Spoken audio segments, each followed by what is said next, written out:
time. Let's keep it going. Because we're talking about timing, right? And timing is almost everything, right? That's what some people misconstrue as luck. They call it time. They say, oh, this guy's lucky. This girl is lucky. That was luck. Good luck. No, it's timing, right? And timing, if you didn't take that opportunity, right, that got you out of that situation, like you were in one situation that you were unhappy with, and you got offered another alternative, and you took it. If you had waited any longer, you could have lost that opportunity. It could have been not there anymore. Right. And then what would happen? You would have been stuck with that situation, and then who knows? You would have missed out on everything that you've accomplished thus far. Because the window was open, but it wasn't open for long. Right. Literally, I was told. Right. Right. So it's all about timing. So you could have been ambivalent for a long period of time, but you weren't. We had two conversations and you made up your decision. You made your decision. You could have said, you know what? I need a couple of weeks to figure this out. And then you'd have been like, it's a wrap. And I could have saw myself saying just that. I literally could have saw, but this is what I wanted to share with you. Like how everything that you're saying is just a fact. All successful people will say timing. The next morning after we had that conversation of weigh the pros and the cons, the next morning, it was 9:15 a.m. and I vividly remember it. My mom called me to see how I was doing. This is how my mom started off the conversation. This will probably give you chills. Hi, son, how are you? I was like, I'm fine, Mom. Because she knew at this point in my life, I was going through it. She knew I lost my job. She knew I wasn't going to be able to pay my rent. She knew it all. She said, son, last night I had a dream that you moved again. It was crazy because it was almost like it was real. This is what my mom said. She did not know the conversations that I had to make my next transition, but this was the dream she had.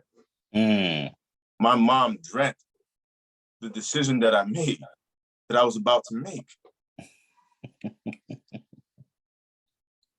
That's amazing. I'm on the phone like, Mom, say what?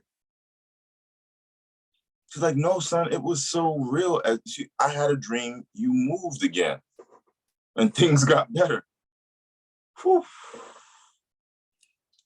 And if that's not confirmation, I don't know what else is. If that is not confirmation that everything was going to be all right, then I don't know what else is. That just confirmation that the decision that you made was correct. That's amazing, bro. And that's right up my alley. Like that type of stuff, I believe. Like I believe that, we're all given the abilities. And other people might have different opinions on it, but we're all given natural abilities to sense and feel things that can give us, direction, right? That comes from the creator. Like, this is nothing bad. We're born with these things. And so your mom obviously is born with a gift to be able to see dreams vividly. Like some people see dreams and it's coded, right? Right. It's coded, so then you have to decipher it.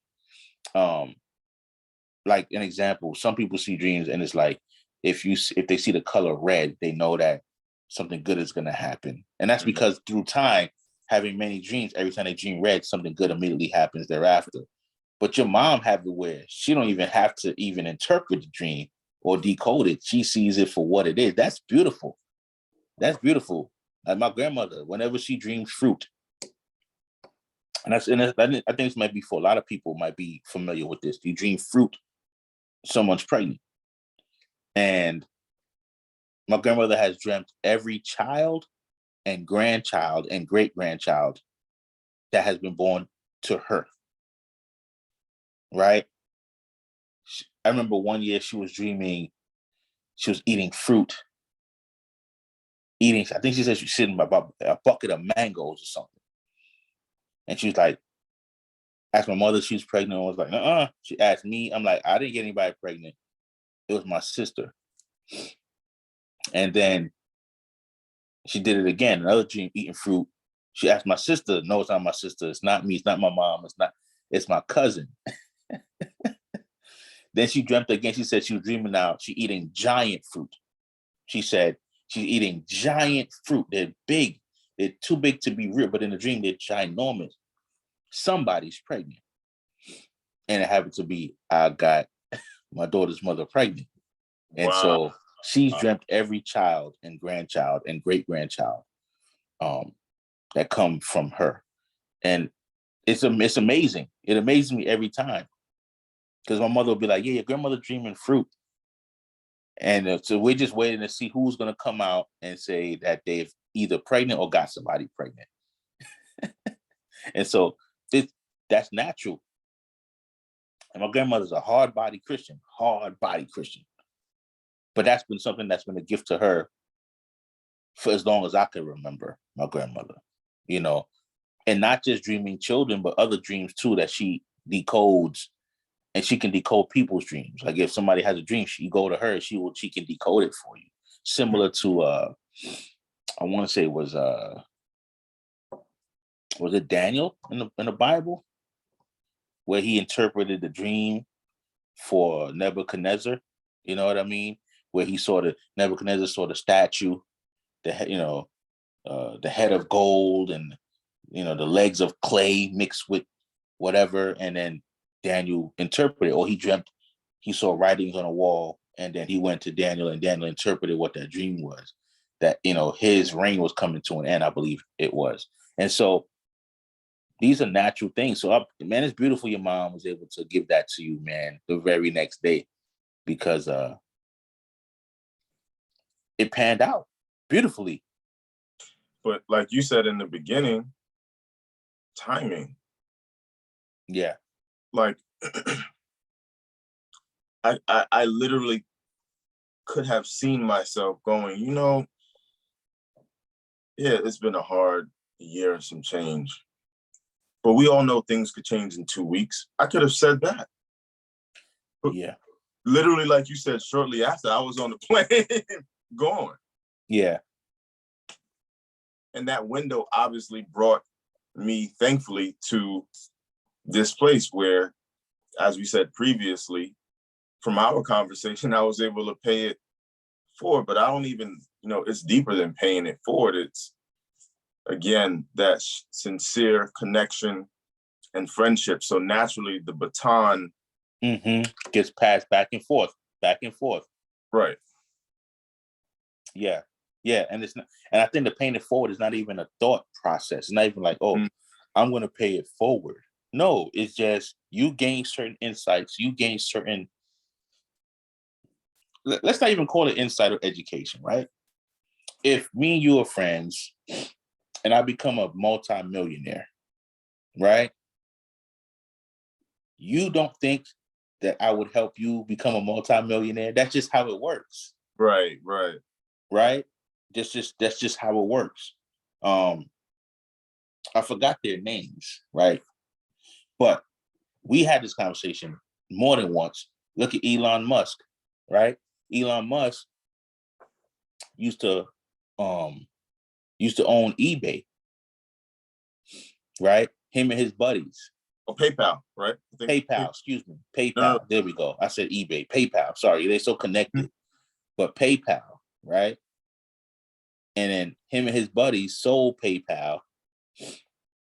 And they're all multi-million, hundreds of millions of dollars, all of his buddies. One of them, just as Elon's on the stock market,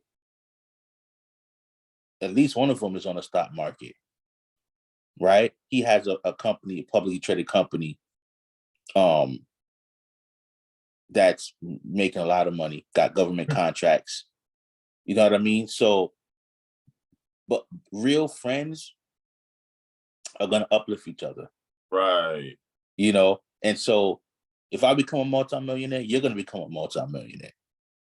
Even though Elon is the one that has the most money out of it all, but his buddies got 200 million, 350 million, 80 million.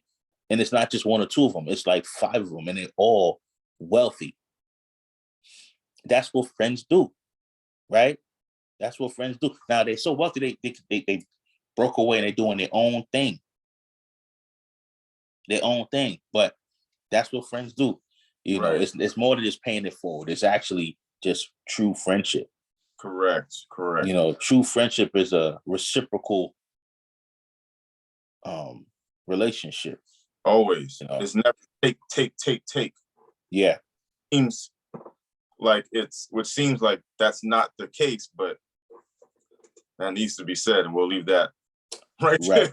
Right. But timing, I want to emphasize this, people. Timing is very important. Timing will make you look like you're one of the luckiest persons on the planet. If you can pick up and pay attention to timing, the people around you are going to be like, this is one lucky MF. This is one lucky mofo. They're going to be saying that. But then you're going to be like, they think it's luck. It's timing. I'm paying attention to everything. You pay attention to it, and you pay attention. Timing is it. Timing is it. Investing in the stock market and buying a certain stock, selling a certain stock, that's time. That's pure timing. Now, I'm not promoting timing the stock market, right? Because that's something you don't want to do. You don't want to try and time the stock market. You will fail. What I'm saying is, you time when you buy in and when you sell. So, for instance, how do you know when to buy in and when to sell? You study the company. You study it vigorously. It's work. Right. It's work. That's the prerequisite.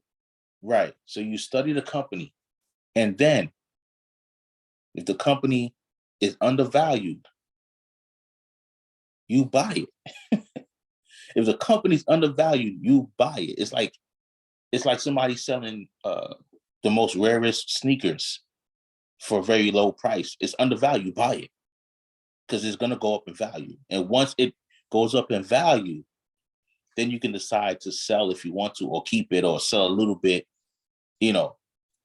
But that's timing. We spoke about, Tesla shares and stuff like that. I bought it at the right time. Now, there was better times to buy it, but I still bought it at a right time.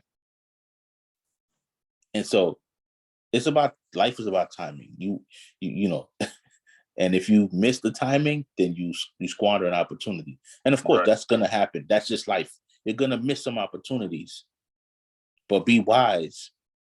And if you're wise, you're going to catch a lot of good opportunities.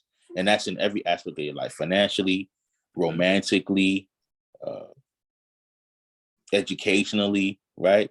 You'll catch it. And so you will be successful in those areas of your life. And sometimes timing also means it just ain't your time right now. Some people are not destined to be millionaires at 20.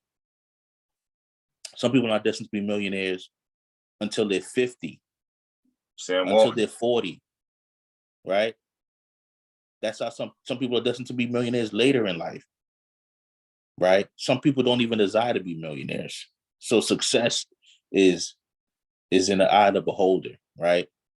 But timing is not always timing. Sometimes it's just, it ain't your time. Sometimes it's your time. Timing, sometimes it's your time. So don't waste it. Don't squander it. So I hope that gives you guys some clarity. This is like a episode 4B or 4.5 or whatever you want to say, because we were having a little sidebar conversation that I felt should go on video, because we're talking about timing, and that's something that I wanted to bring up, and I kind of didn't in episode 4. So this is the episode 4B. Timing is pivotal, and we're gonna talk about more things like that. Timing, reciprocity. We're gonna get into details about those life principles that can really, really change the course of the direction of your life. For real, for real. Necessary to hear. You know, so with that, we out of here. Enjoy your day, enjoy your night, enjoy your evening, whatever it is, enjoy it, and we'll see you soon. Peace.